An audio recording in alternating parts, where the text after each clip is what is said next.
ఎరికో పట్టణానికి వెళ్లే దారి పక్కన బర్తమయ్య అనే అంధుడు కూర్చొని ఉండేవాడు. అతను పాత బట్టలతో భిక్ష అడుగుతూ జీవించేవాడు. అతని జీవితం చీకటితో నిండిపోయి ఉండేది. ప్రతిరోజు దారి పక్కన కూర్చొని ప్రజల సహాయం కోసం ఎదురు చూసేవాడు.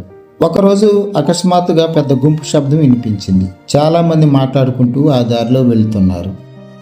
ఏమవుతుందో తెలియక బర్తమయ్య అడిగాడు. అప్పుడు ప్రజలు చెప్పారు, నజరేయుడైన యేసు వస్తున్నాడని. ఆ మాట విన్న వెంటనే అతని హృదయంలో ఆశ పుట్టింది. తన జీవితంలో మార్పు రావచ్చని అనుకున్నాడు. అతను గట్టిగా కేక వేశాడు, దావీదు కుమారుడా యేసు, నాపై కరుణ చూపించు.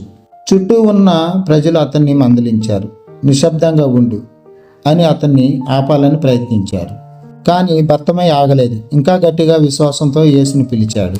ఆ కేక విని యేసు ఆగిపోయాడు. అతన్ని నా దగ్గరకు తీసుకురండి అని అన్నారు.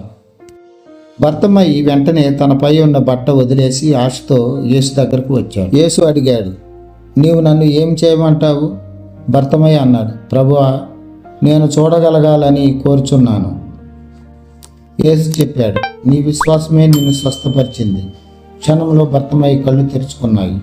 ఆనందంతో అతను యేసును అనుసరించాడు. నా కథ నచ్చితే నా వీడియోని లైక్ చేయండి, షేర్ చేయండి.